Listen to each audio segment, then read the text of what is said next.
quand j'ai rencontré les parents de ma femme pour la première fois, la mère de ma femme m'a jeté du vin au visage et m'a dit, c'est pour désinfecter un pauvre homme. Ses dépenses mensuelles s'élèvent à 140 000 $. Ma femme a ri, alors j'ai souri et j'ai dit, j'annule tout contrat avec votre entreprise.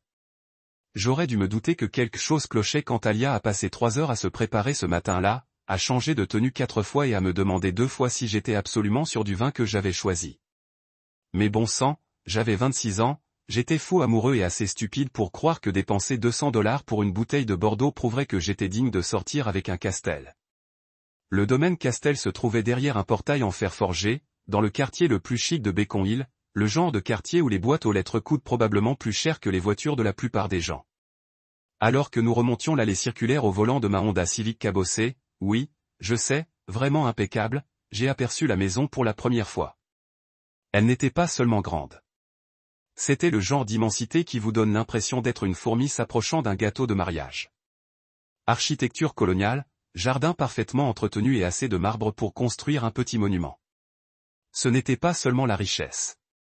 C'était une fortune de génération en génération. Nous avons bâti une richesse digne de Boston. Ce matin-là, je me suis entraîné à me présenter devant le miroir, j'ai répété des anecdotes sur mon entreprise, j'ai même cherché des conseils sur l'étiquette du vin sur YouTube. Je portais mon seul bon tailleur, un bleu marine acheté en solde chez Men's Warehouse, et j'avais passé 1 heure à vérifier que mes chaussures étaient impeccables.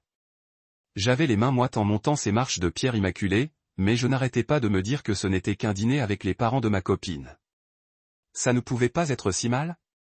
Talia a sonné à la porte au lieu d'entrer, ce qui aurait dû être mon deuxième signal d'alarme.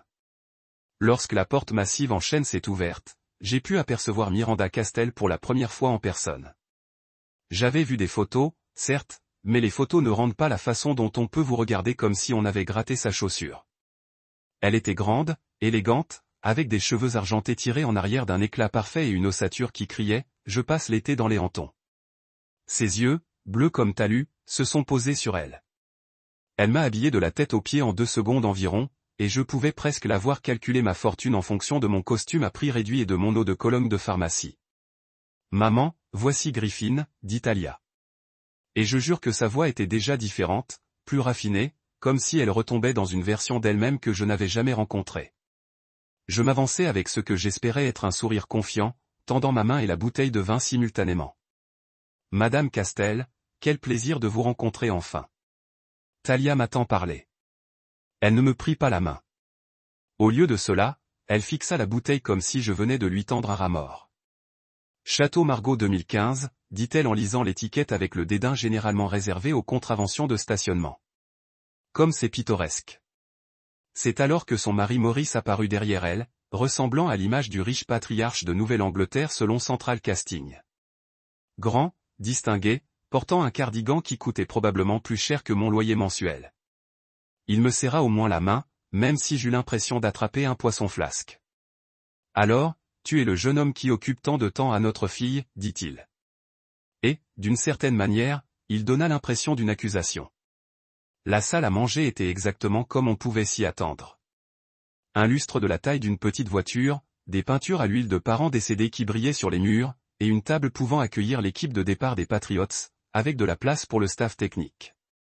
J'étais assis en face de Miranda, ce qui, je l'ai vite compris, était stratégique. Elle avait un champ de vision dégagé pour m'observer comme un spécimen au microscope. Le dîner commença assez poliment. On parla de la météo, on me posa des questions sur ma situation professionnelle. J'expliquai que je dirigeais une petite entreprise de logistique, essayant de paraître plus impressionnant qu'il ne l'était. Quand Maurice me questionna sur mes origines familiales, je leur donnai la version édulcorée. Mes parents étaient morts quand j'étais jeune, j'ai été élevé par ma grand-mère et j'ai payé mes études grâce à des bourses. J'avais omis de dire que je dormais dans ma voiture en 2e année et que je mangeais des ramen à chaque repas. Mais Miranda n'était pas intéressée par une conversation polie pendant que le plat principal était servi. Un plat d'agneau raffiné qui coûtait probablement plus cher que le budget hebdomadaire de la plupart des gens. Elle s'est adossée à sa chaise et m'a regardé pour la première fois.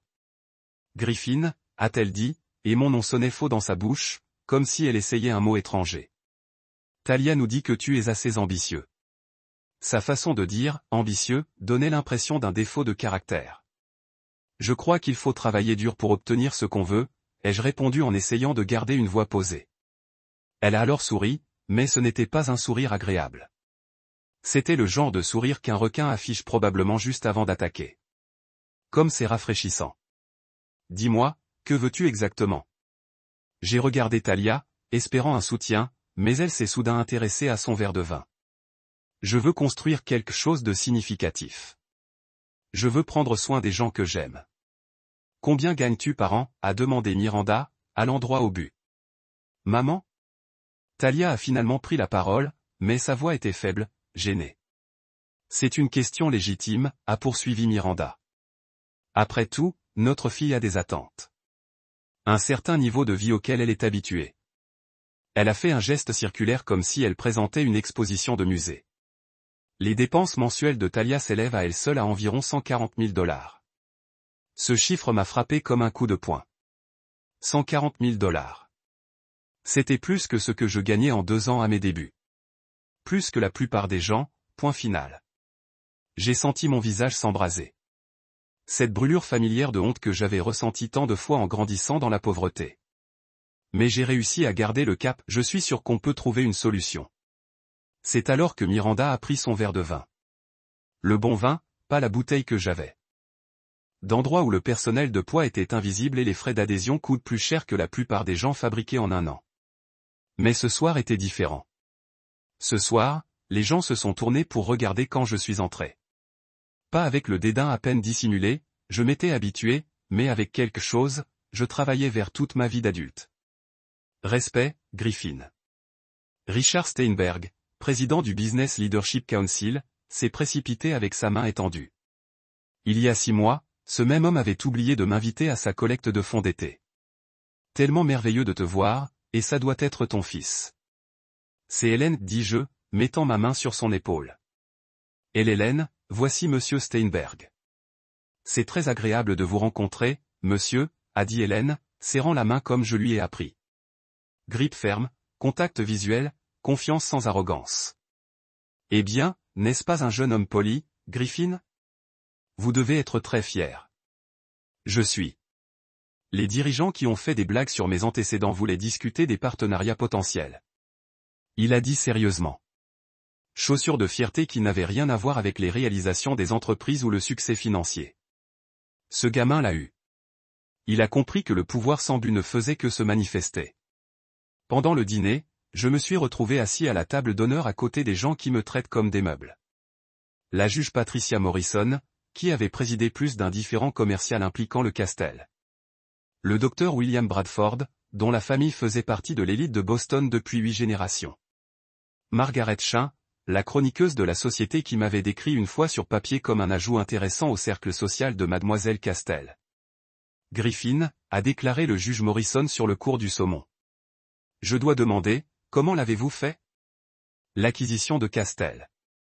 Je veux dire, c'était génial, mais je n'aurais jamais prédit quelque chose de complet. Patience, dis-je simplement. Une attention aux détails. La rumeur est que vous le planifiez depuis des années. La rumeur est correcte. Elle a ri, mais il y avait une véritable admiration. Eh bien, je dois respecter l'exécution. Maurice Castel a sous-estimé les gens de toute sa carrière. Je suppose qu'il était tenu de le rattraper finalement. Comment va Maurice? Demanda le docteur Bradford. J'ai entendu dire qu'il était à l'hôpital. Récupéré? Dis-je lentement. Ce que je n'ai pas mentionné, c'est que j'avais payé tranquillement ses factures médicales. Pas par culpabilité. Je n'étais pas désolé pour ce que j'avais fait, mais parce que détruire les affaires de quelqu'un était une chose. Les laisser mourir parce qu'ils ne pouvaient pas se permettre un traitement était autre chose. Quand est venu le temps de la cérémonie de remise des prix, Richard Steinberg s'est levé pour me présenter le genre de langue fleurie habituellement réservé aux dignitaires en visite. Le prix Excellence in Enterprise de cette année va à un homme qui illustre le rêve américain. Depuis Humble Beginning, Griffin Morrow a construit un empire commercial qui s'étend sur plusieurs industries et emploie des milliers de personnes dans toute la Nouvelle-Angleterre. Ces approches innovantes de la logistique et de la gestion de la chaîne d'approvisionnement ont révolutionné notre façon de penser le développement commercial. Mais peut-être plus important encore, il nous a montré que le succès n'est pas seulement ce que vous réalisez, il s'agit de la façon dont vous réalisez. Les applaudissements étaient tonitruants. De vrais applaudissements, pas le poli les applaudissements de golf. Je m'étais habitué à ces événements. Alors que je me dirigeais vers le podium, j'ai aperçu Elliot à notre table, applaudissant plus fort que quiconque, son visage brillant de fierté. Merci, je me suis assis dans le microphone, en regardant une pièce pleine de gens qui avaient passé des années à me regarder de haut. Il y a 6 mois, certains d'entre vous n'auraient pas retourné mes appels téléphoniques. Ce soir, vous me remettez un prix. Ce n'est pas un commentaire sur le montant que j'ai changé. C'est un commentaire sur la quantité de puissance qui change la perception des gens. Quelques rires inconfortables ont ridiculisé le public. J'ai grandi dans une entreprise en famille d'accueil. J'ai travaillé à travers la vaisselle de lavage universitaire et les bureaux de nettoyage. J'ai construit ma première entreprise dans une salle de dortoir avec un équipement et une influence suffisamment. Vous devez me respecter. Le succès consiste à construire quelque chose qui rend le monde meilleur que vous l'avez trouvé.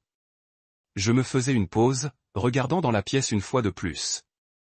Il y a 8 ans, je me tenais dans ce club même en tant qu'invité de quelqu'un, essayant de prouver que j'appartenais ici. Ce soir, je me tiens ici comme quelqu'un qui ne se soucie plus de l'appartenance. Je me soucie de construire. Je me soucie de créer des opportunités pour les gens comme moi.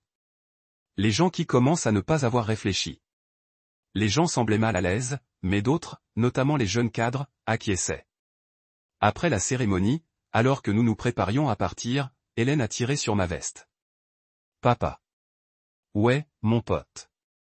C'était un très bon discours. Tu avais l'air d'un leader. Merci. Que as-tu pensé de tout ça? Il a réfléchi sérieusement. Je pense que ces gens comprennent enfin que tu es important. Mais je le savais déjà. Alors que nous rentrions chez nous dans les rues de Boston, Hélène s'est endormie sur le siège arrière, portant toujours son petit smoking. Son programme de cérémonie de récompense se couchait dans sa main. Je l'ai regardé dans le rétroviseur et j'ai réalisé quelque chose de profond. J'avais passé 8 ans à essayer de gagner le respect des personnes qui ne valaient pas la digne. Mais j'avais gagné quelque chose de bien plus précieux. Le respect d'un garçon de 6 ans qui croyait pouvoir faire n'importe quoi. Et pour la première fois de ma vie, cela semblait suffisant. 2 ans ont volé plus vite que ce à quoi je m'attendais. Hélène a grandi comme une mauvaise herbe. Tous les coups de tranchant et les questions sans fin sur tout, de l'intérêt composé à la raison pour laquelle certaines personnes dorment dans la rue tandis que d'autres vivent dans des demeures. À 8 ans, il lisait des magazines d'affaires et construisait des villes complexes avec ses Legos, chacune complète avec des plans de zonage et des modèles économiques. Papa, pourquoi as-tu renommé l'entreprise après nous? Il a demandé un samedi matin, assis sur ma chaise de bureau qui était encore trop gros pour lui. Parce que les héritages ne sont pas sur le passé, mon pote. Ils sont à propos de l'avenir. Mororo Legacy Group s'était étendu au-delà de tout ce que j'avais imaginé à l'origine. Nous n'étions pas juste dans logistique plus. Nous développions un logement abordable, financé des programmes de bourse et créant des opportunités pour les enfants, qui m'ont rappelé moi-même. Les propriétés Castel que j'avais acquises étaient converties en communautés mixtes d'immeubles au lieu de condos de luxe que seuls les riches pouvaient se permettre. J'ai fait la paix avec Maurice, lui rendant visite une fois au centre de réadaptation où il apprenait à marcher à nouveau après son accident vasculaire cérébral. Il avait l'air plus petit que je ne m'en souvenais, fragile d'une manière qui m'a rappelé que la vengeance contre les personnes brisées n'est pas vraiment la victoire. Je suis désolé, a-t-il dit, et je pouvais dire qu'il le pensait. Je ne lui ai pas pardonné. Certaines choses ne peuvent pas être annulées avec des excuses. Mais j'ai arrêté de porter la colère comme une arme.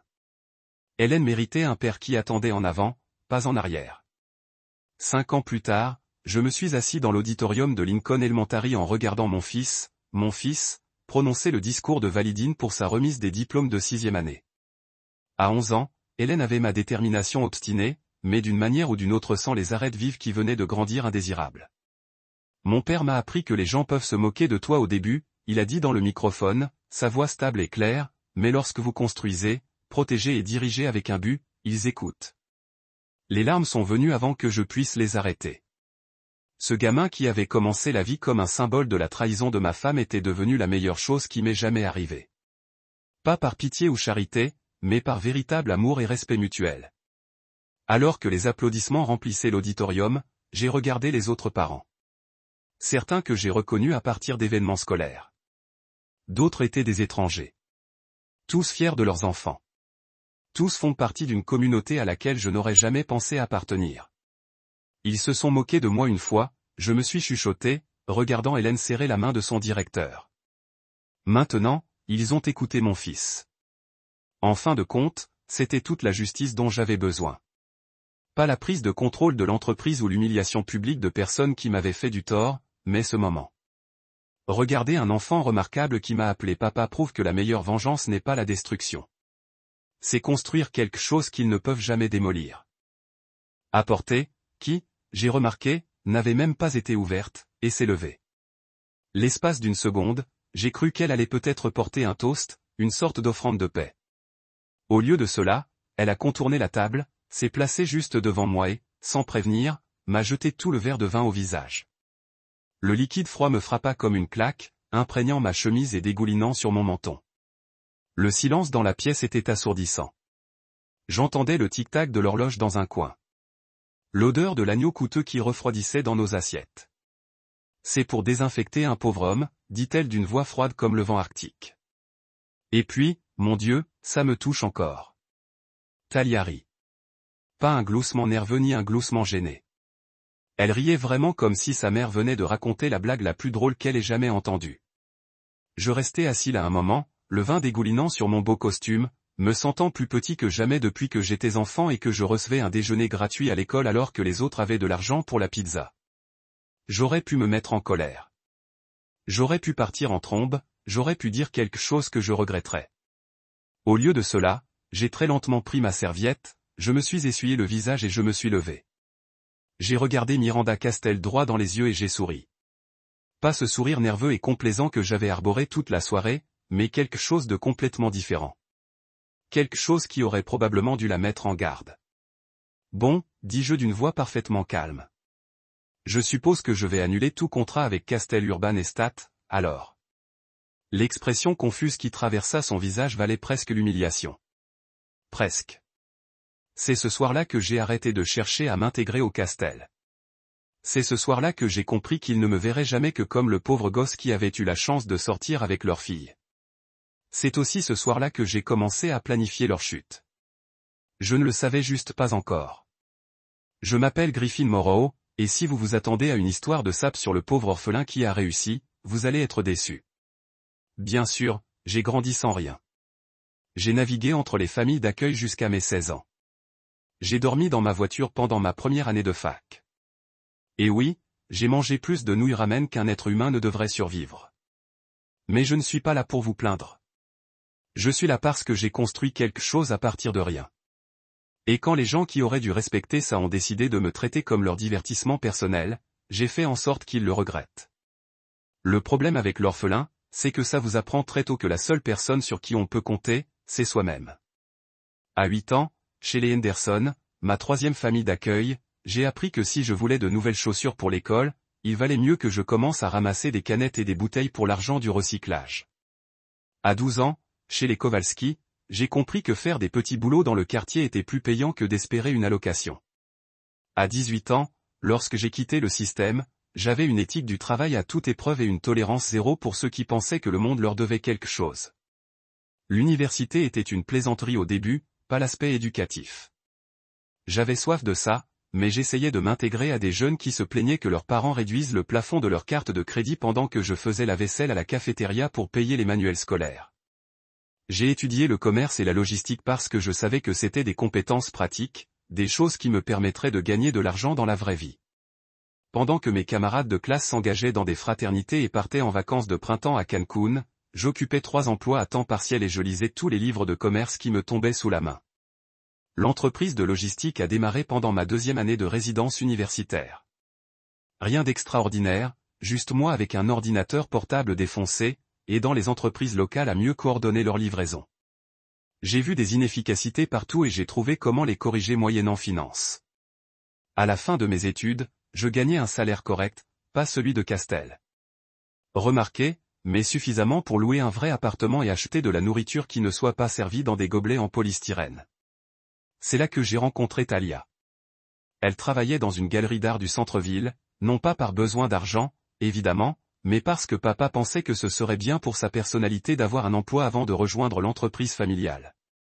Je suis entré à la recherche d'un tableau pour mon nouveau bureau, quelque chose qui donnerait aux clients l'impression que j'étais plus établi qu'en réalité.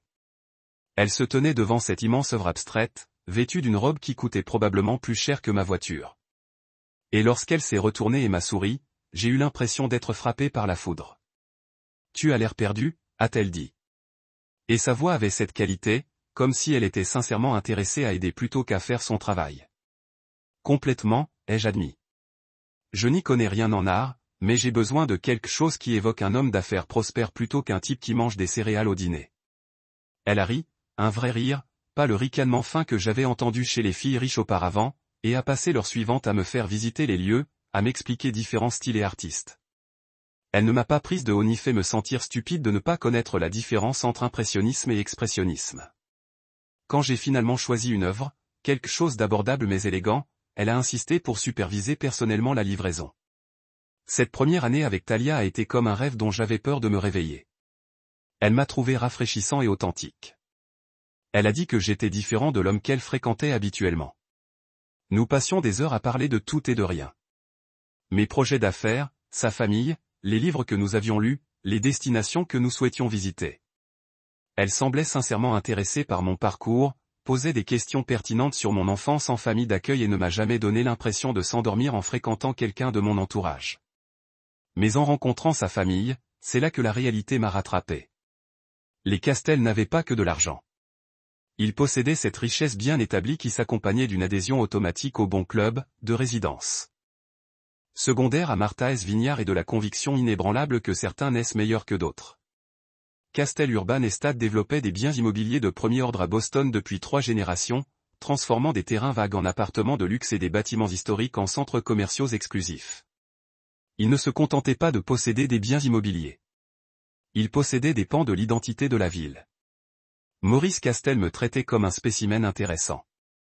Assez poli en apparence, mais avec cette condescendance sous-jacente qui laissait clairement entendre qu'il me considérait comme une phase que traversait sa fille. Il posait des questions sur mon entreprise avec ce genre d'intérêt fin dont les gens font preuve quand ils attendent juste que vous cessiez de parler. Comme c'est fascinant, disait-il après que je lui ai expliqué un contrat sur lequel je travaillais, sur le même ton qu'on emploie pour complimenter un enfant qui peint avec ses doigts. Mais c'est Declan, le frère cadet de Thalia, qui m'a vraiment énervé. Fraîchement sorti de la Harvard Business School avec un MBA, il n'avait jamais eu à faire quoi que ce soit de plus difficile que de gérer son fonds fiduciaire. Il avait cette façon de me regarder comme si j'étais une sorte de caisse de charité que sa sœur avait ramenée à la maison. Lors des dîners de famille, il faisait de petites remarques sur mes vêtements, ma voiture, ma petite entreprise de transport pittoresque. Quand je suis arrivé à la fête d'anniversaire de Thalia avec une montre que je m'étais achetée après avoir décroché un contrat particulièrement intéressant, rien de trop cher, juste une Seiko correcte qui donnait vraiment l'heure. Declan a passé 20 minutes à parler de sa collection Rolex et de l'opportunité d'investissement fascinante que représentaient les montres vintage. Le pire, c'est que Thalia a commencé à changer d'avis. Pas tout d'un coup. Et peut-être qu'elle ne s'en rendait même pas compte. Mais petit à petit, elle a commencé à retomber dans leur monde et leur façon de penser. Elle corrigeait ma grammaire lors des dîners. Elle me suggérait d'investir dans de meilleurs costumes pour les événements importants. Quand je mentionnais mon désir d'étendre mon entreprise à de nouveaux marchés, elle souriait avec indulgence et disait des choses comme « C'est tellement ambitieux de ta part, ma chérie. » Mais je suis resté. J'ai souri malgré leur condescendance, j'ai ri aux blagues de Declan sur mes origines et j'ai fait semblant de ne pas remarquer quand Maurice m'a présenté à ses associés comme étant l'ami de Thalia, Griffin, au lieu de son petit ami. Je me disais que c'était parce que je l'aimais, et c'était en partie vrai. Mais pour être honnête, il y avait une autre raison pour laquelle je restais. J'apprenais. Chaque dîner de famille était une leçon magistrale sur le fonctionnement de l'argent d'antan. Chaque gala de charité et chaque événement de country club était l'occasion d'observer les réseaux qui dirigeaient vraiment cette ville. Pendant qu'ils m'observaient de haut, je prenais discrètement des notes sur leurs pratiques commerciales, leurs stratégies financières, leurs faiblesses, et je construisais mon propre empire dans l'ombre. L'entreprise de logistique a grandi. Je me suis diversifié dans la gestion de la chaîne d'approvisionnement, puis dans l'entreposage, puis dans l'immobilier commercial.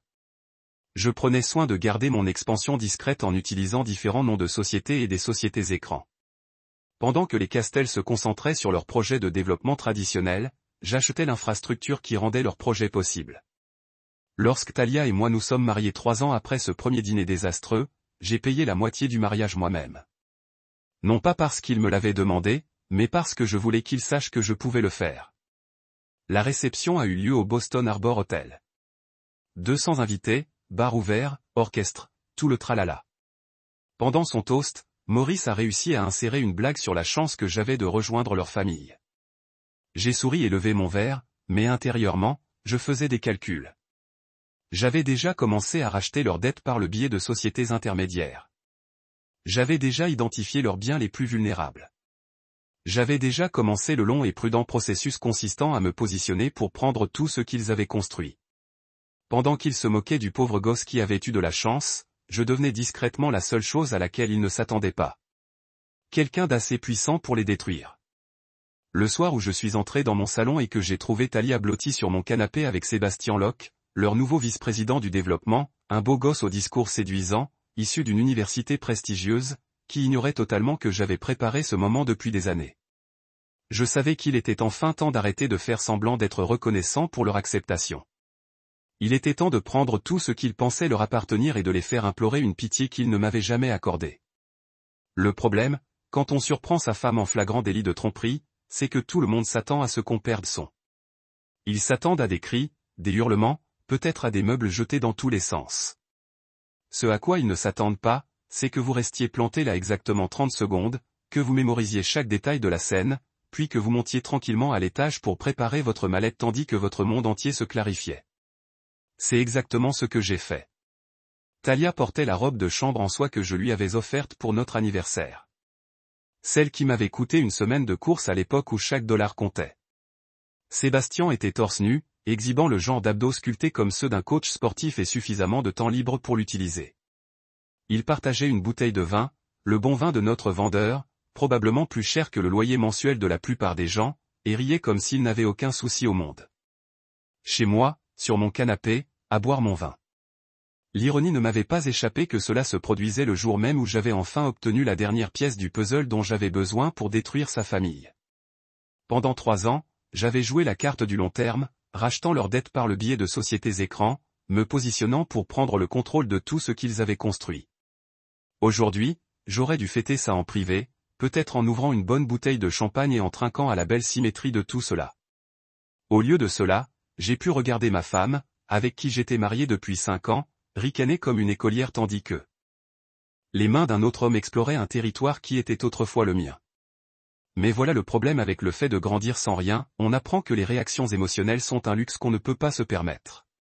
Quand on a 8 ans et que sa famille d'accueil nous dit qu'elle n'est pas faite pour nous et qu'il faut refaire ses valises, on apprend à compartimenter. Quand on a 16 ans et qu'on est hors du système sans aucun endroit où aller, on apprend que pour survivre, il faut garder les idées claires, même quand on a le cœur brisé. J'ai donc regardé pendant 30 secondes, juste assez pour graver l'image dans ma mémoire. Puis, je me suis retourné et je suis monté à mon bureau. La mallette était déjà presque pleine. Documents financiers, contrats, clés de coffre-fort dont ils ignoraient l'existence. J'y ai ajouté la dernière pièce, un dossier contenant toutes les preuves que j'avais accumulées au fil des ans sur les vulnérabilités financières de Castel Urban Estate. Des relevés bancaires obtenus par des voies parfaitement légales. Des documents publics qui dressaient le portrait d'une entreprise vivant au-dessus de ses moyens. Des documents de prêt qui montraient à quel point elle était endettée. J'ai aussi pris autre chose, une photo encadrée sur mon bureau.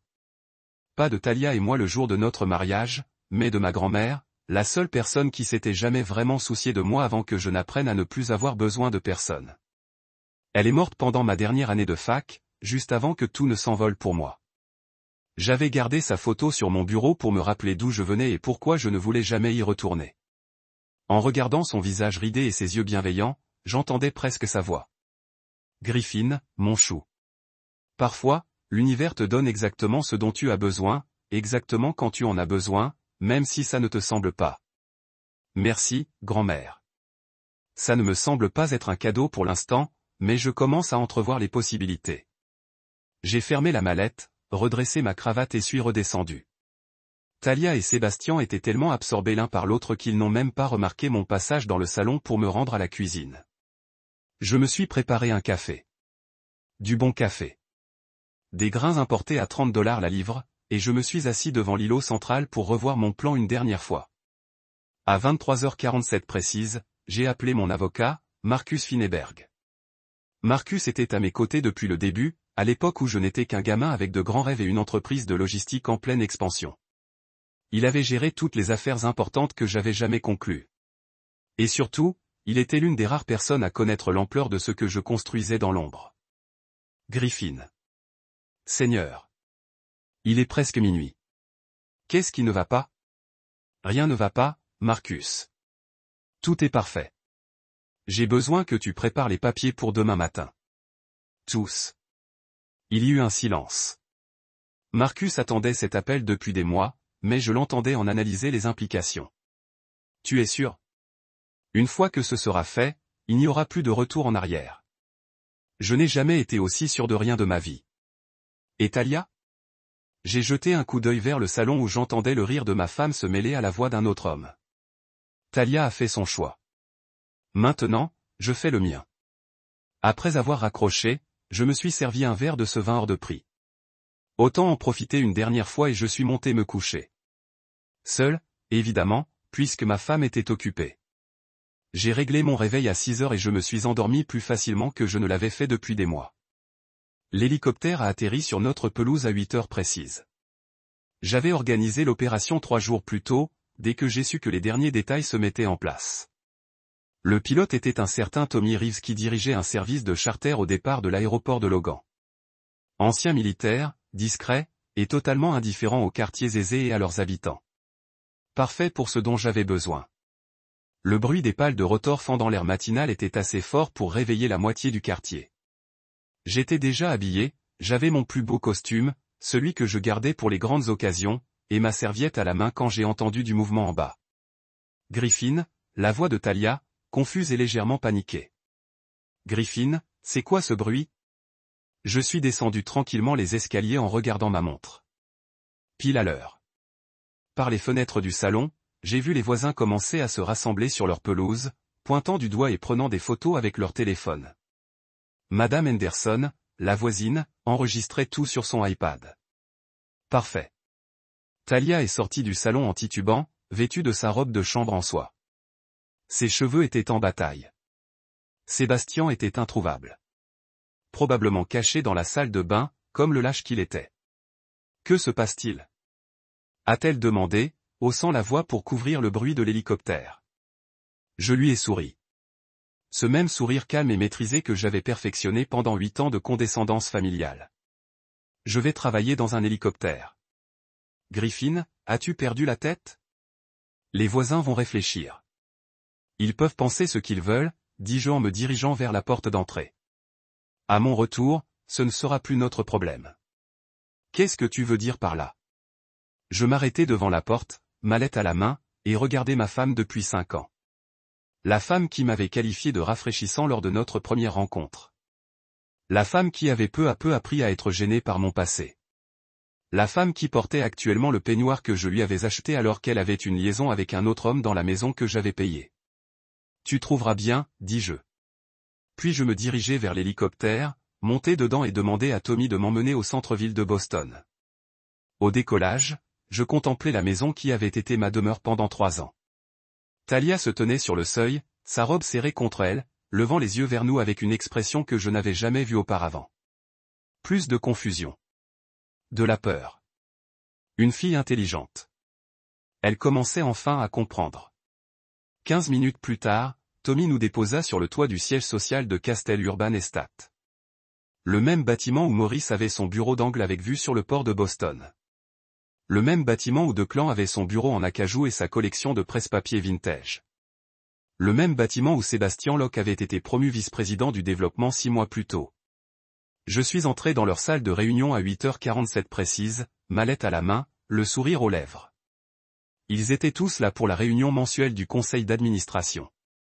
Maurice, Declan, Sébastien et 3 autres cadres dont je n'avais jamais pris la peine de retenir les noms, car ils étaient sur le point de devenir insignifiants. L'expression de choc sur leur visage à mon entrée valait presque les 8 années d'humiliation que j'avais endurées. Bonjour à tous, dis-je en posant ma serviette sur la table de conférence cirée. Désolé d'être en retard. La circulation était catastrophique. Maurice retrouva la voie le premier. Griffin, que fais-tu ici? Comment es-tu arrivé jusqu'ici? J'ouvris ma mallette et en sortis le dossier que j'avais préparé. Marcus avait fait un travail magnifique. Chaque document était parfaitement organisé, chaque signature dûment notariée, chaque détail juridique parfaitement lisible. Je suis ici pour la même raison que toi, dis-je, pour discuter de l'avenir de Castel Urban Estate. Je regardai autour de moi, croisant le regard de chacun d'eux. Sébastien ne pouvait même pas me regarder directement. Messieurs lâches, dis-je, je suis heureux de vous informer qu'à 9 heures ce matin, je détiens 73% de cette entreprise. Le silence qui suivit fut magnifique. On aurait pu entendre une mouche voler sur cet épais tapis perçant. Marcus apparut dans l'embrasure de la porte, sa mallette à la main, l'air sérieux, signe que les heures facturables allaient coûter très cher. Grâce à un réseau de holdings et à des acquisitions stratégiques de créances, dit Marcus en distribuant des copies de la documentation à tous les convives, mon client a pris le contrôle de Castel Urban Estate et de toutes ses filiales. Je me levai et j'ai redressé ma cravate, le même geste que j'avais fait 1000 fois dans cette pièce sous leurs yeux. Vous êtes tous virés, ai-je dit en regardant Sébastien en dernier. La sécurité vous escortera dehors. Vos effets personnels vous seront expédiés. Puis je me suis tourné vers la fenêtre, contemplant la ville que j'allais contribuer à remodeler. Oh, et au fait, Talia, ai-je dit, même si elle n'était pas là pour l'entendre. Nos comptes sont fermés. La maison est hypothéquée et les papiers du divorce arriveront cet après-midi. Le plus drôle, c'est que je ne faisais que commencer. L'histoire a éclaté sur Twitter en premier, parce que, bien sûr, c'est arrivé. Madame Henderson, la voisine avec l'iPad qui a filmé mon départ en hélicoptère, avait posté une vidéo avec la légende « Un voisin vient de partir travailler en hélicoptère ce matin ». Quel genre de boulot a ce type? À midi, l'article avait été vu 12 000 fois et les gens commentaient, avançant des théories allant du trafiquant de drogue à l'agent secret du gouvernement. Puis les journalistes économiques s'en sont emparés. À 14 heures, le Boston Business Journal titrait « Une entreprise locale de logistique exécute une OPA hostile sur l'empire familial de ma femme ». À 16 heures, le Globe publiait l'histoire de Griffin Morrow, de la famille d'accueil à la fortune. Et à 18 heures, un génie du magazine New York avait inventé l'expression qui allait me suivre pendant les 6 mois suivants, un orphelin devenu magnate détruit l'empire de sa femme du jour au lendemain. J'étais assis dans ce qui était autrefois le bureau d'angle de Maurice. Mon bureau d'angle maintenant, a regardé les reportages sur 3 chaînes d'information différentes, lorsque Marcus est entré avec un sourire plus large que la Charles River. Vous êtes tendance sur les réseaux sociaux, a-t-il dit en déposant une pile de documents juridiques qui nécessitaient ma signature. Numéro 3 au niveau national. Juste après une rupture entre célébrités et une vidéo de un chat qui jouait du piano. Fantastique, marmonnai-je en signant un autre transfert d'actifs. J'ai toujours rêvé d'être célèbre pour avoir ruiné mon mariage et détruit ma belle famille le même matin. Ne sois pas modeste, dit Marcus. Tu préparais ça depuis 3 ans. L'exécution fut impeccable. Chaque acquisition était légale. Chaque rachat de créances était légitime. Chaque contrat était en béton. Ils n'ont aucun argument valable. Il avait raison. Bien sûr, j'avais veillé scrupuleusement à rester dans les clous. Chaque société écran était dûment documentée. Chaque rachat de créances était passé par les canaux appropriés. Chaque OPA hostile avait été exécuté avec une précision chirurgicale. Les Castel pouvaient me détester autant qu'ils le voulaient, mais ils ne pouvaient pas me poursuivre en justice. Cela ne les empêchait pas d'essayer d'autres approches. Le premier appel arriva à 18h23. 2 clans semblaient avoir pleuré, ce qui, honnêtement, était plus satisfaisant que je ne veux l'admettre. Griffin, s'il te plaît. On peut trouver une solution. Il faut bien qu'on trouve un arrangement. Il y en a. Je lui ai dit. Ça s'appelle le chômage. J'ai entendu dire que McDonald's embauche. C'est dingue. On ne peut pas détruire une entreprise familiale entière parce qu'on est en colère contre Talia. Regardez-moi bien. J'ai raccroché et j'ai immédiatement bloqué son numéro. 30 secondes plus tard, mon téléphone a sonné à nouveau. Cette fois, c'était Talia elle-même. Griffin, je sais que tu es en colère. En colère? Les jeux interrompus. Talia, La colère, c'est ce qu'on ressent quand on nous coupe la route. C'est autre chose. J'ai fait une erreur. J'étais saoul. J'étais seul. Vraiment. Tu étais un autre homme dans notre salon, ai-je dit d'une voix parfaitement calme. Sur notre canapé, à boire notre vin dans notre maison que j'avais payée. Le silence a duré si longtemps que j'ai cru qu'elle avait raccroché. Puis j'ai entendu quelque chose que je n'avais jamais entendu de Thalia Castel depuis toutes ces années que je la connaissais. Elle pleurait. Pas les jolies larmes délicates qu'elle versait pour attirer la sympathie. Des sanglots laids et désespérés. S'il te plaît, murmura-t-elle. Je sais que je t'ai blessé. Je sais que je ne mérite pas le pardon, mais ma famille, elle, ne mérite pas ça. Mon père a travaillé toute sa vie pour bâtir cette entreprise. Ton père a travaillé toute sa vie pour maintenir ce que son grand-père a bâti. J'ai corrigé. Il y a une différence. Et tu as raison. Tu ne mérites pas le pardon. Eux non plus. Que veux-tu de moi? C'était une question légitime, que je me suis posée toute la journée. Que voulais-je? La réponse évidente était la vengeance. Et j'y parvenais. Le nom de la famille Castel serait à jamais associé à leur chute spectaculaire. Leur statut social dans l'élite de Boston était bel et bien détruit. Leur empire commercial était désormais à moi, et je pouvais en faire ce que je voulais. Mais assis dans le vieux fauteuil de Maurice, regardant les lumières de la ville scintiller dans l'obscurité grandissante, j'ai réalisé que la vengeance n'était pas vraiment ce que je désirais le plus. Je veux que tu comprennes quelque chose, lui ai-je dit. Pendant 8 ans, j'ai essayé de gagner le respect de ta famille. J'ai souri malgré leurs plaisanteries sur mon origine. J'ai fait semblant de ne pas remarquer quand ils me parlaient avec condescendance. Je me mordais la langue quand ton frère faisait des commentaires sur mes vêtements, ma voiture ou mon petit commerce pittoresque. Je faisais tout ça parce que je t'aimais. Et je pensais que si je travaillais assez dur, si je me prouvais digne, ils finiraient par m'accepter. Ils ont accepté. Non, ils ne l'ont pas fait. Et toi non plus. Tu sais comment je le sais? Parce que le soir où ils ont fait des blagues sur mes parents décédés chez moi, lors d'un dîner que je payais. Tu as ri avec eux. Tu as vraiment ri. Je l'entendais pleurer plus fort maintenant, mais je n'avais pas fini. J'ai réalisé ce soir-là que tu ne m'avais jamais aimé. Tu aimais l'idée de me réparer. Tu aimais avoir un projet, un diamant brut que tu pouvais polir et montrer à tes amis. Mais tu as toujours eu honte de mes origines. Et tu ne me laisserais jamais l'oublier. Ce n'est pas vrai. C'est vrai. Et tu sais ce qui est vraiment en haut? Pendant que vous étiez tous occupés à me regarder de haut, je réussissais tranquillement plus que n'importe qui. De ce dont vous avez toujours rêvé. Je possède la moitié des chaînes d'approvisionnement de cette ville. Je contrôle les réseaux logistiques qui rendent possible le développement de votre famille. J'ai bâti un empire pendant que vous pensiez que j'étais juste une paysanne chanceuse qui s'est mariée. La ligne s'est tue, à l'exception de ses sanglots étouffés. Griffin, dit-elle finalement. Il y a quelque chose que je dois vous dire à propos de Sébastien. À propos d'un enfant qui m'a figé net. Dans toute ma planification, dans toute ma préparation minutieuse pour ce moment, je n'avais jamais envisagé cette possibilité. Quel enfant? Il s'appelle Hélène. Il a 6 ans. Sébastien est son père.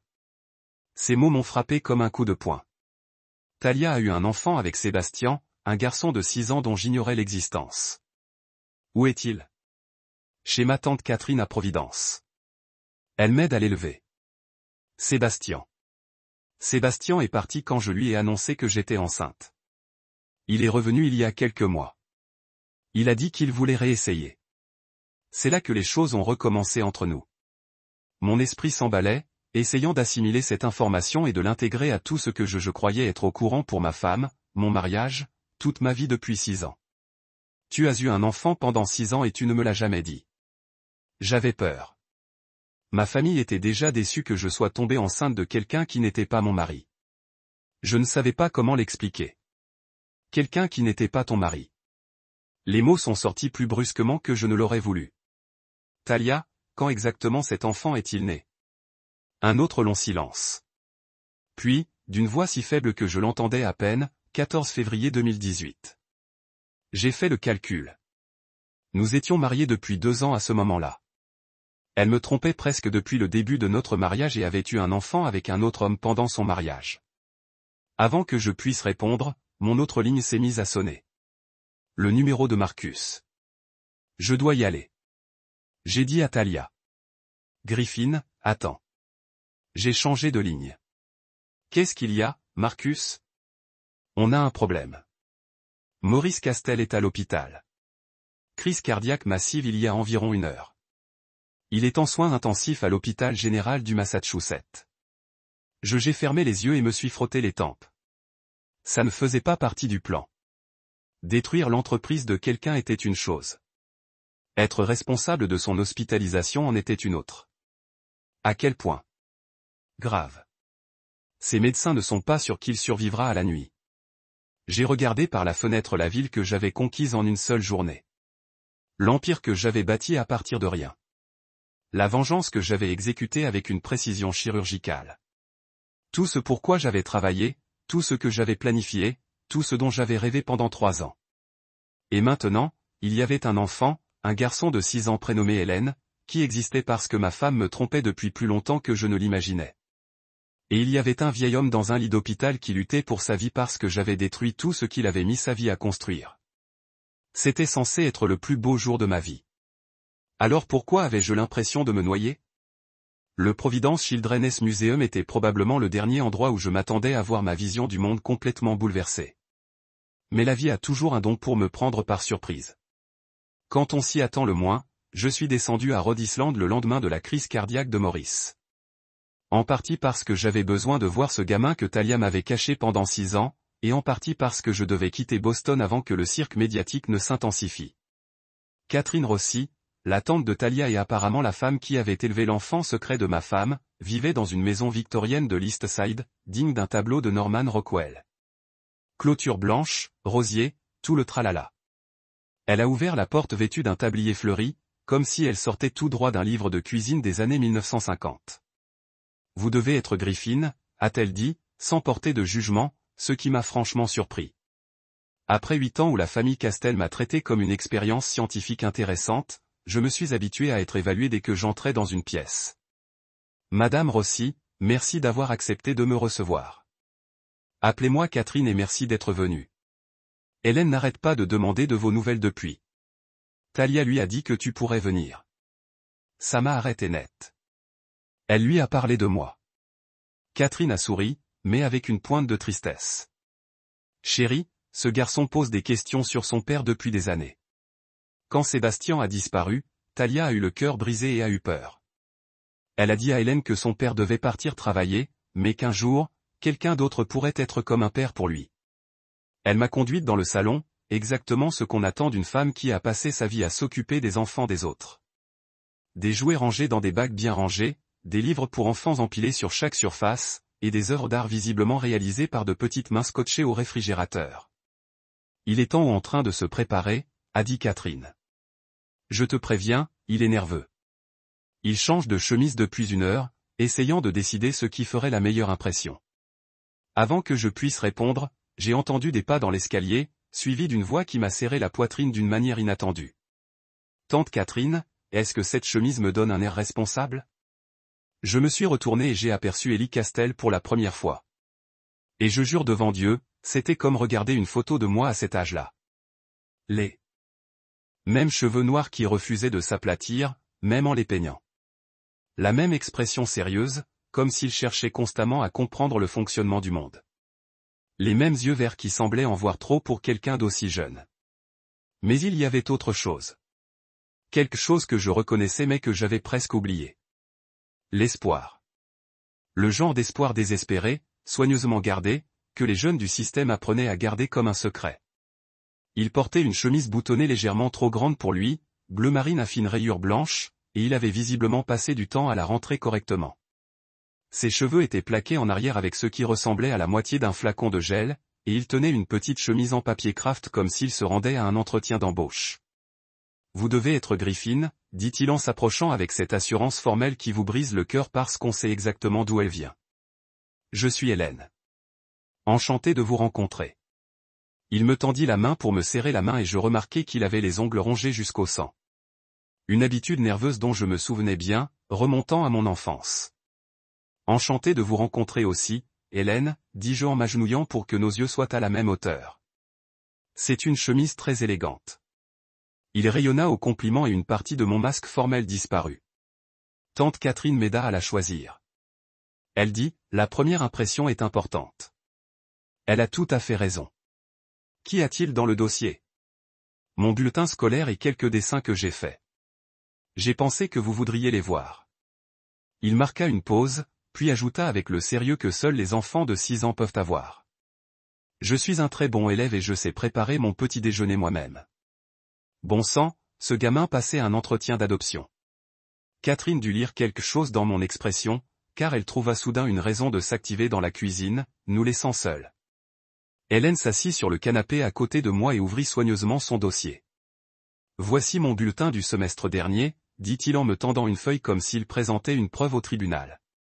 J'ai eu que des A, sauf pour l'écriture, mais Madame Peterson dit que c'est normal pour les garçons de mon âge. Le bulletin était impressionnant.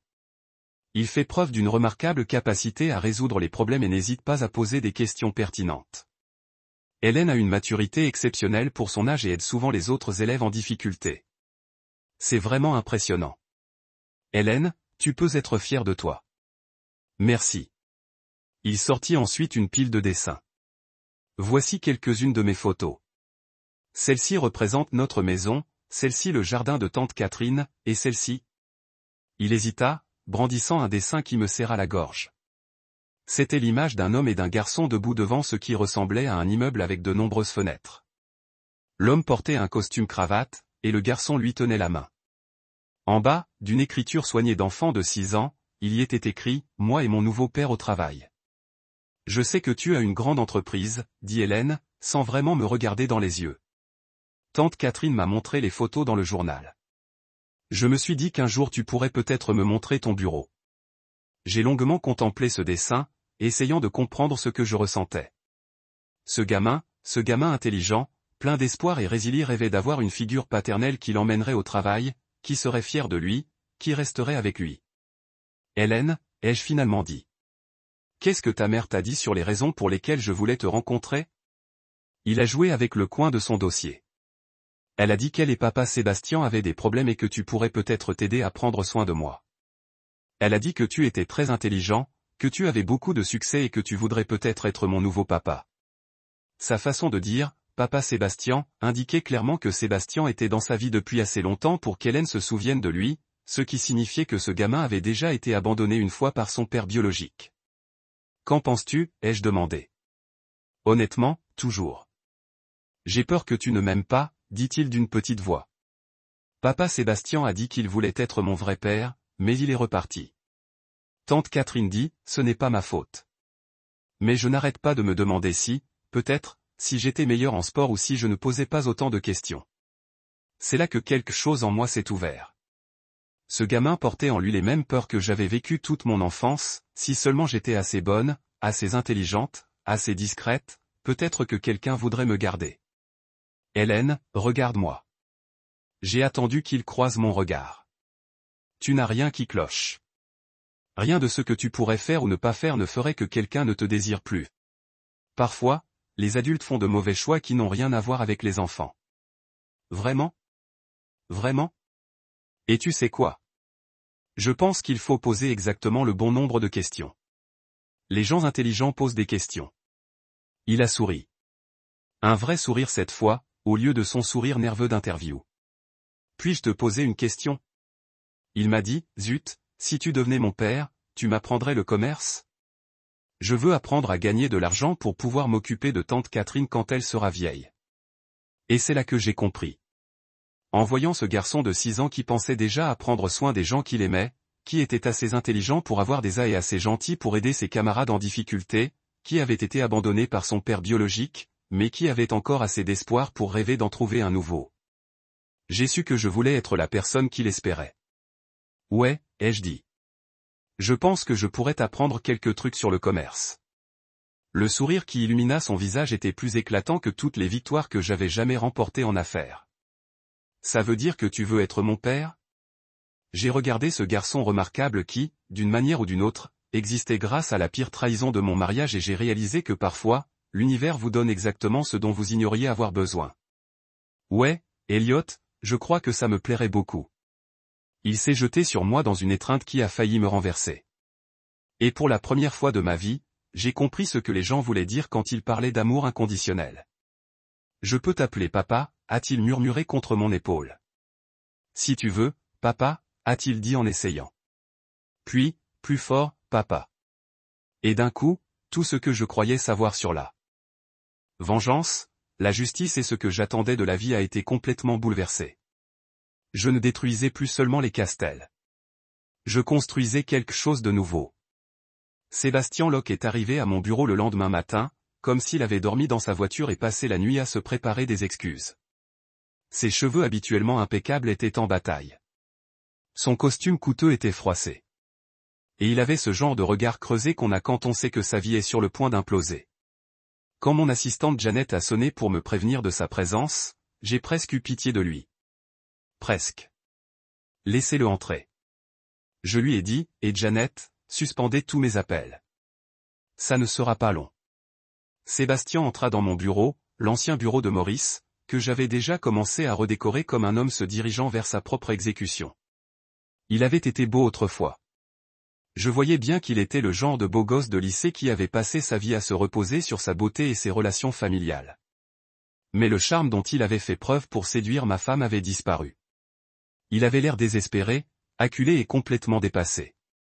Griffin, dit-il en tentant un sourire qui n'atteignit pas ses yeux. Merci d'avoir accepté de me recevoir. Assieds-toi, Sébastien. Je désignai la chaise en face de mon bureau, la même chaise où j'avais assisté à d'innombrables réunions avec Maurice, feignant d'être reconnaissant pour les quelques bribes de respect qu'il me laissait. L'ironie ne m'échappa pas, maintenant, c'était Sébastien qui tenait la situation en main. Il s'assit prudemment, comme s'il avait peur que la chaise n'explose. Écoute, je sais que la situation est compliquée, mais je pense qu'on peut trouver une solution qui profite à tout le monde. Vraiment? Je me suis adossé à mon fauteuil en cuir et je l'ai observé. De près, j'ai vu qu'il était plus jeune que je ne l'avais d'abord pensé, probablement 28, 29 ans tout au plus. Assez jeune pour croire encore que le charme et les bonnes intentions pourraient arranger les choses. Dis-moi, Sébastien, qu'est-ce qui pourrait m'être utile dans cette situation, à ton avis? Eh bien, évidemment, l'accord commercial est entre toi et les Castels. Je ne cherche pas à interférer, mais concernant Hélène, il s'est tu, réalisant apparemment qu'il s'engageait dans un champ de mine. Oui, parlons d'Hélène. J'ai ouvert le dossier manille que j'avais préparé la veille. Marcus avait travaillé jusqu'à 3 heures du matin à rassembler tout ce que nous pouvions trouver sur Sébastien Locke, et ce que nous avons découvert était encore pire que ce à quoi je m'attendais. Dis-moi, Sébastien. Locke est-il vraiment ton nom de famille? Son visage s'est vidé de ses couleurs. Je ne vois pas ce que tu veux dire. Enfin, Sébastien Locke n'existe pas. Sébastien Larquin, en revanche, c'est une autre histoire. Je me suis retiré. Le premier document du dossier. Né à Hartford, dans le Connecticut. Diplômé de Yukon, pas de Harvard comme vous l'avez dit au Castel. J'ai travaillé pour 3 sociétés de promotion immobilière différentes avant ce poste. Et vous avez été licencié des 3. J'ai sorti une autre feuille. Baxter & Associates à Hartford, licencié pour falsification de rapport d'impact environnemental. Morrison Développement à New Haven, licencié pour liaison avec la femme du patron. Steinberg Property à Stanford, licencié pour détournement de fonds sur des comptes clients. Les mains de Sébastien tremblaient maintenant. Ce sont tous des malentendus. Je n'ai jamais été inculpé de quoi que ce soit parce que vous avez eu l'intelligence de disparaître avant qu'il ne puisse porter plainte. J'ai sorti le dernier document, celui que l'enquêteur de Marcus avait mis le plus de temps à retrouver. Et puis il y a l'affaire Jennifer Walsh à Hartford. Vous vous souvenez de Jennifer Sébastien? 23 ans, serveuse dans ce restaurant près de chez vous? Celle qui est tombée enceinte après votre disparition? Son visage est devenu tout blanc. Comment? De la même manière que j'ai découvert la fraude environnementale que vous avez dissimulée pour Morrison Développement. De la même manière que j'ai découvert l'argent que tu as volé à Steinberg Property. De la même manière que j'ai découvert que Locke n'était pas ton vrai nom et que Harvard n'avait jamais entendu parler de toi. Je me suis penché en avant, la voix parfaitement calme. Je me fais un devoir de tout savoir sur les gens qui, avec ma famille. Ta famille? Il a ri, mais cela ressemblait plus à un sanglot. Griffin, elle n'est pas ta famille. Hélène n'est pas ton fils. Tout ça n'est qu'un fantasme de vengeance élaboré parce que tu as surpris ta femme en train de me tromper. Tu as raison. J'ai dit qu'Hélène n'était pas encore mon fils, mais il le deviendrait. Et c'est là que tu entres en jeu. J'ai sorti les papiers d'adoption que Marcus avait rédigés, ainsi qu'un document qui mettrait fin légalement à tous les droits parentaux de Sébastien. Tu vas signer ces papiers, Sébastien. Tous. Tu vas renoncer à tout droit sur ce garçon et tu disparaîtras de sa vie à jamais. Et si je ne le fais pas, j'ai souri comme j'avais appris à sourire pendant les 8 années de la famille Castel. Dîner. Poli, contrôlé et absolument mortel. Ensuite, je passe des appels téléphoniques. Le premier se rend au bureau de terrain du FBI à Boston, leur faisant connaître vos activités de fraude environnementale. Le deuxième va à l'IRS avec des informations détaillées sur l'argent que vous avez détourné. Le troisième va à Jennifer Walsh à Hartford, lui faisant savoir exactement où vous trouvez. Sébastien regarda les journaux comme s'ils étaient écrits dans une langue étrangère. C'est fou. Vous ne pouvez pas simplement voler l'enfant de quelqu'un. Je ne vole rien. Je vous offre le choix. Vous pouvez signer ces papiers et vous éloigner ou vous pouvez passer les 20 prochaines années en prison fédérale à expliquer à vos camarades cellulaires pourquoi vous y êtes. Je me suis penché en arrière sur ma chaise. Qu'est-ce que ça va être? Il ramassa le stylo avec des mains tremblantes, puis la posa. Et Hélène? Que allez-vous lui parler de moi? C'était la première question qu'il avait posée qui suggérait qu'il pourrait réellement se soucier de son fils. Et pendant un moment, j'ai vu quelque chose qui aurait pu être une véritable émotion traverser son visage. Je vais lui dire la vérité, dis-je. Que son père biologique a fait des erreurs, mais que quand cela importait vraiment, il a fait la bonne chose. Je vais lui dire que vous avez signé ces papiers parce que vous vouliez qu'il ait une vie meilleure que vous ne pourriez lui donner. Et c'est tout. Je disparais juste. C'est ça. Vous revenez à Sébastien Larquin ou à qui que vous soyez vraiment, et vous restez loin de Boston. Vous restez loin d'Hélène. Vous restez loin de Talia. Vous recommencez ailleurs et essayez de ne pas la vie de quelqu'un d'autre. Il regarda les papiers pendant longtemps et je pouvais le voir peser ses options. D'une part, il abandonnait tous les droits à son fils biologique.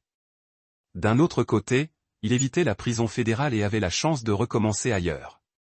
Enfin, il a ramassé le stylo et a commencé à signer. Sa signature était tremblante, mais elle était suffisamment lisible pour tenir devant le tribunal. Là, dit-il, repoussant les papiers à travers le bureau. Êtes-vous heureux maintenant? J'y arrive. Je lui ai dit honnêtement. Il se leva pour partir, puis s'arrêta à la porte. Griffin, puis-je vous demander quelque chose? Quoi?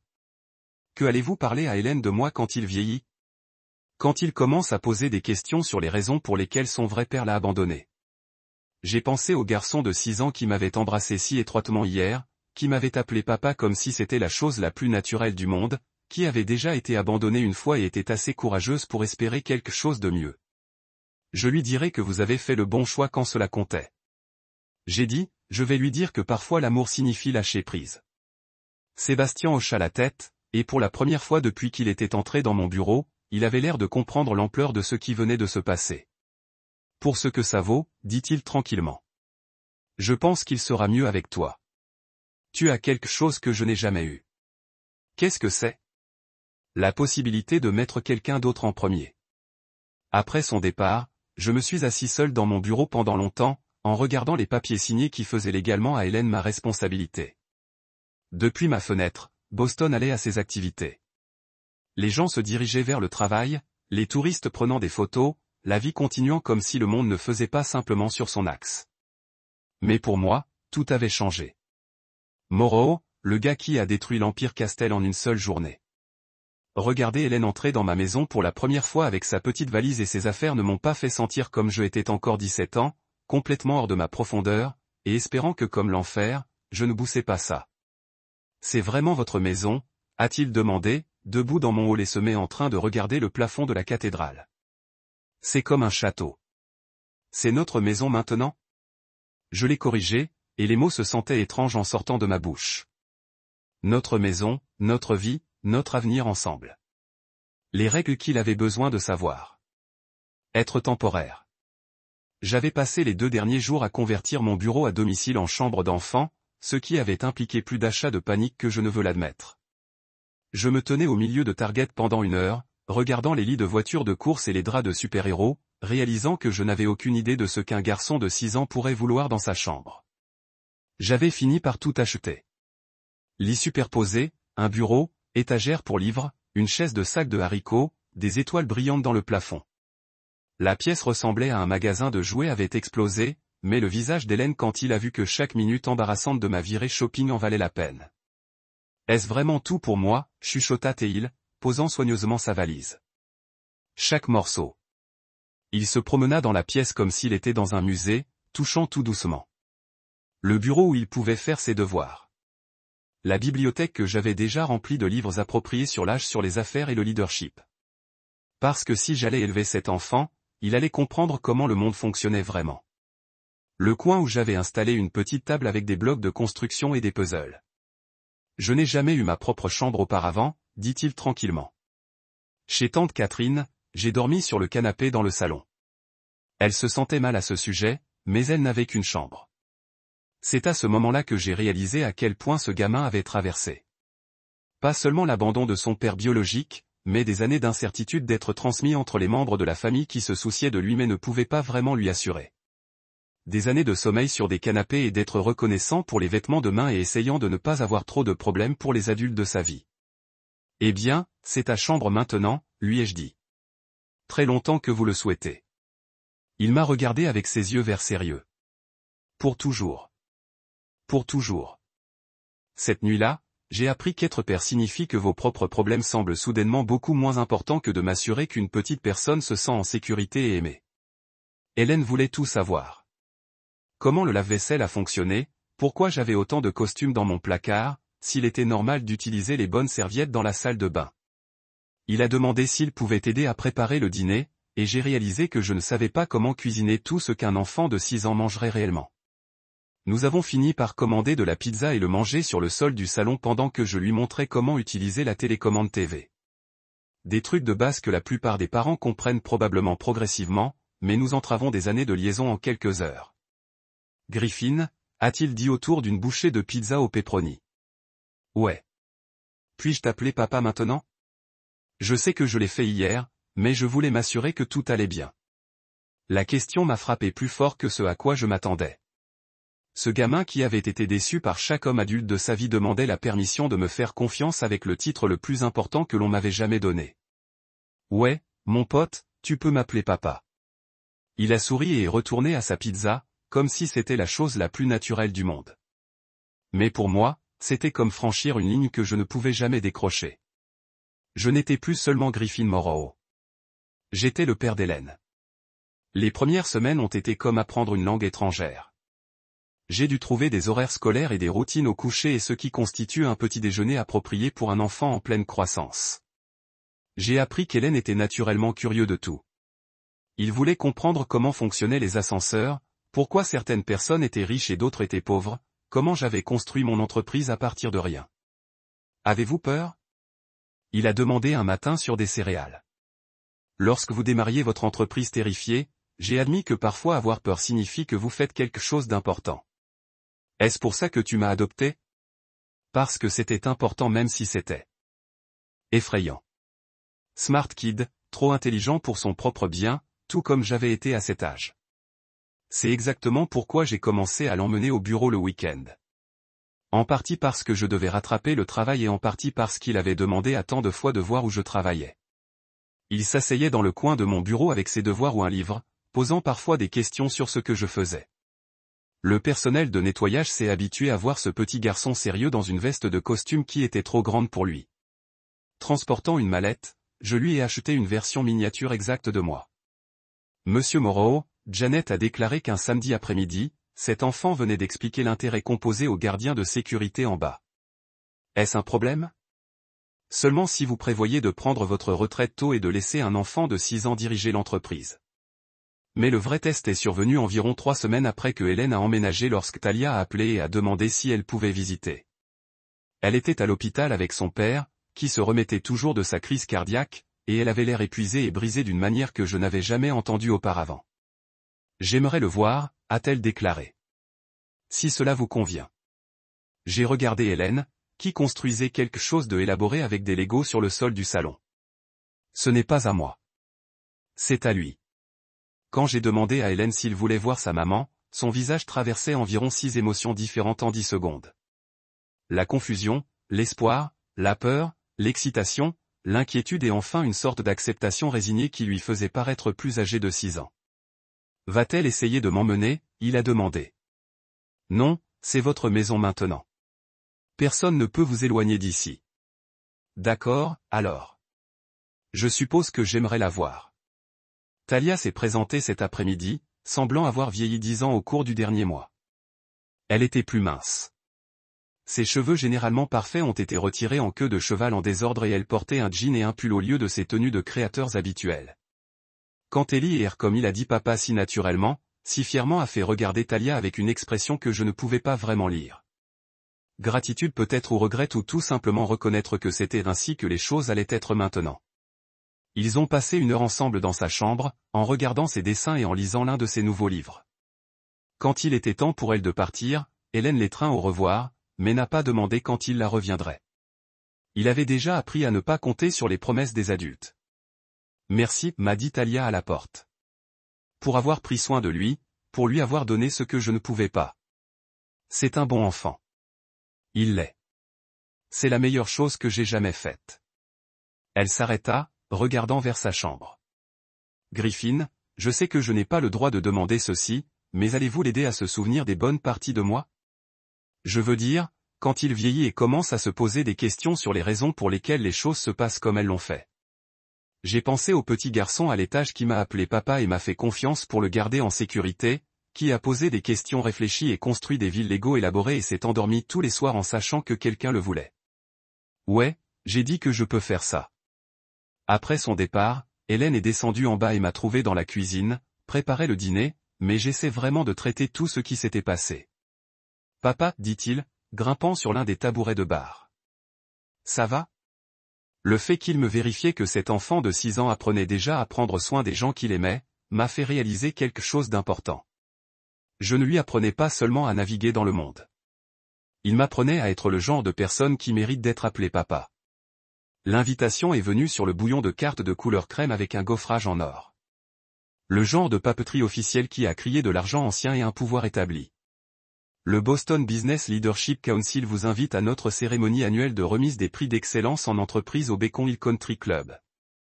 Il y a 6 mois, ces mêmes personnes n'auraient pas retourné mes appels téléphoniques. Maintenant, ils me remettaient un prix et me demandaient d'être le conférencier d'honneur.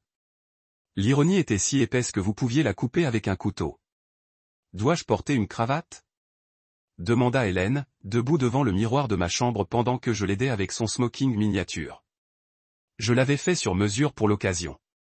Non pas parce que je devais me montrer, mais parce que lorsque votre fils de 6 ans demande s'il peut venir à votre cérémonie de récompense, vous vous assurez bien qu'il regarde la partie. Oui, vous devez porter une cravate. C'est un dîner fantaisiste. Y aura-t-il d'autres enfants là-bas? Probablement pas beaucoup. Vous êtes sûr que vous voulez venir? Nous pourrions demander à Madame Rodriguez de rester avec vous à la place. Madame Rodriguez était notre nouvelle femme de ménage, une grand-mère de 5 ans qui avait jeté un coup d'œil à mes tentatives pathétiques de vie domestique et a décidé de nous sauver à la fois de catastrophes. Je veux venir, dit-il fermement. Je veux vous voir recevoir votre prix. 3 mois de vie ensemble m'avaient appris que lorsqu'Hélène a décidé de quelque chose, il était inutile de se disputer. L'enfant avait hérité de la même séquence obstinée qui m'avait amené aussi loin dans la vie. Nous sommes arrivés au Beacon Hill Country Club avec style. Pas l'hélicoptère cette fois, mais la nouvelle Bentley que je me suis achetée comme cadeau de célébration. Les yeux d'Hélène se sont étendus alors que nous remontions l'allée circulaire, devant les jardins parfaitement entretenus et le clubhouse de style tuteur qui excluait des gens comme moi depuis plus d'1 siècle. Papa, cet endroit est énorme. Ouais, mon pote. C'est. Le voiturier qui a pris nos clés était le même gars qui avait refusé de garer ma Honda battue. La seule fois Maurice m'avait amené ici en tant qu'invité il y a 5 ans. Il ne m'a pas reconnu maintenant, bien sûr. À l'époque, je n'étais que certaines personnes qui marquaient avec un vrai membre. Ce soir, j'étais Griffin Morrow, PDG de Morrow Legacy Group, l'homme qui a renversé le monde du développement de Boston à l'envers en une seule matinée. Bonsoir, Monsieur Morrow, a-t-il dit avec le type de différence des commandes d'argent. Félicitations pour votre prix. Merci. À l'intérieur du country club, c'était exactement comme je me suis souvenu. Tous les meubles en bois et en cuir foncé et des peintures à l'huile de gars blanc mort qui avaient probablement fait leur fortune exploitant des gens comme mes ancêtres. Le genre.